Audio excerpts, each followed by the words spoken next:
this is a real good place to talk to God. If you'd like to come and give your heart to the Lord, I welcome you to do this. And people, I remember every moment of this. They were all stepping into the aisle and going forward.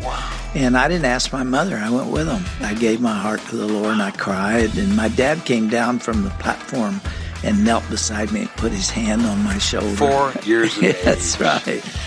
Welcome to the Ignite with Barry McGuire podcast, where Barry's book and passion for spreading God's love are guaranteed to ignite your life. Now listen in and prepare to have your life ignited. We're back with Dr. James Dobson, the founder and president of Family Talk, which airs on thousands of stations across America. And, of course, my good buddy from all the way back since we were kids. And, Jim, great to have you with us today. We were both so blessed with parents who knew God. I mean, you have your story, and I mean, I know a lot of people watch this right now and know the story. Your parents were so precious. Your dad was one of my professors in college. Is that right? Well, they were great parents. They were. My mother knew just intuitively how to raise children. She didn't read it in the book because I hadn't written it yet, but she knew. She understood the mind of a child. But my dad is the one. When I got a little older, actually got out of high school, that I saw the strength of that man, and he had great influence on me till he died. Barry, how old were you when you accepted Christ? I was,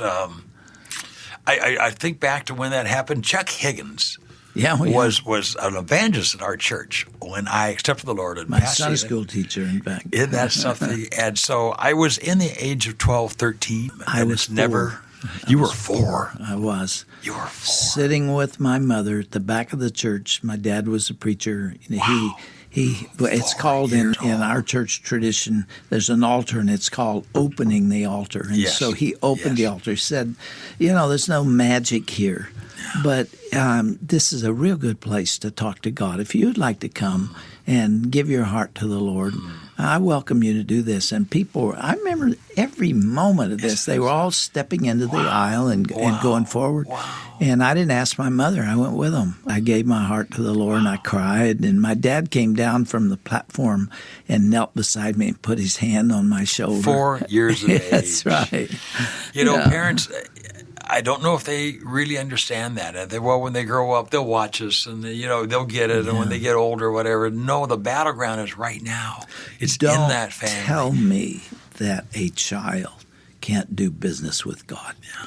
There is secular research that proves beyond a doubt that it doesn't matter if you're Christian or not. If you want your child to have a healthy life, to not be depressed, to have a healthy mind, to have a long-lasting marriage, to have a healthy career, there's nothing. These are secular studies.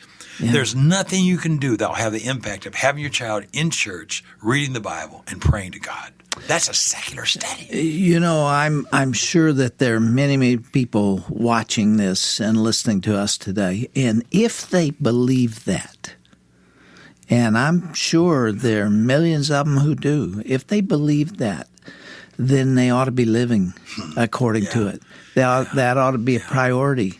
Because if you don't get your children into the arms of Jesus Christ, you will never see them again after you're gone. That's the end. You will never see them again. There is this disconnect between what we believe and what we do, our actions. We say we believe, we read it out loud, we read it to our kids. We hear it in church, we sing it in the songs, but when it comes right down to the practicality of it, we don't live our lives like we believe it. We're either entrepreneurs, or we're creative people, or we're trying to earn money, or we're building a business, or we've got a medical practice, whatever it is we're doing. For 100 years, and then it's over. Absorbs us. It does. All of our time and energy is there. And around our feet are these little kids who are watching everything we say and do. They miss nothing. It's scary to me sometimes to realize that something I said casually comes back.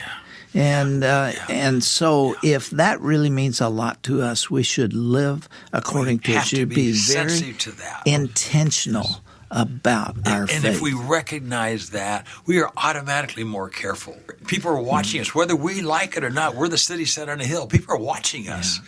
And we can either move them closer to God or further away from God by our body language, just by being insensitive. And that's what Deuteronomy 6 tells us. And not just at bedtime, not now I lay me down to sleep, but it is all day long. When you get up, when you go for a walk, write it on the doorpost of your house and on your on your wrist and on your forehead. Just make it a part of everything. That is such a good point. We're here with Dr. James Dobson, the founder and president of Family Talk, and we're going to have a lot more with Dr. Dobson on future segments. If you enjoyed today's episode, let us know.